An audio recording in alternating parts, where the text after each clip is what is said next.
Kompas Pagi di awal tahun, Senin 1 Januari 2024 bersama saya Fajri Satrio. Gempa bumi bermagnitudo 4,8 skala Richter mengguncang Kabupaten Sumedang, Jawa Barat Minggu malam.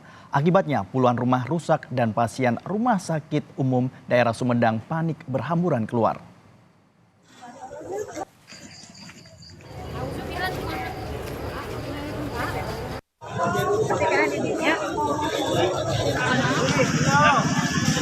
Pasien dan keluarga pasien di RSUD Sumedang panik dan berhamburan keluar dari ruangan rawat inap saat gempa bermagnitudo 4,8 mengguncang Sumedang, Jawa Barat pada Minggu malam.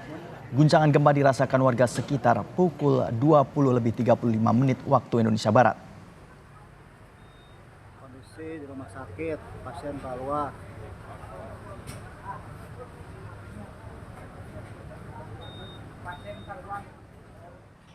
BMKG dalam konferensi pers mengenai gempa di Sumedang menyatakan gempa sudah diprediksi tetapi perlu survei ke lokasi dan mengetahui lempengan mana yang mengenai gempa.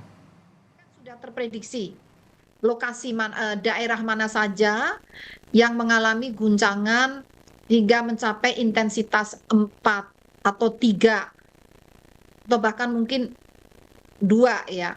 Nah ini sudah terprediksi sebelum kita ke lapangan. Yeah. Namun kami tetap perlu ke lapangan untuk memverifikasi seberapa tepat prediksi tersebut karena diperlukan untuk analisis lanjut bagaimana nanti kita mengevaluasi penyebab dari kerusakan tersebut serta juga melakukan pengumpulan data-data untuk mengetahui itu tadi belum diketahui sebetulnya disebabkan oleh patahan yang mana.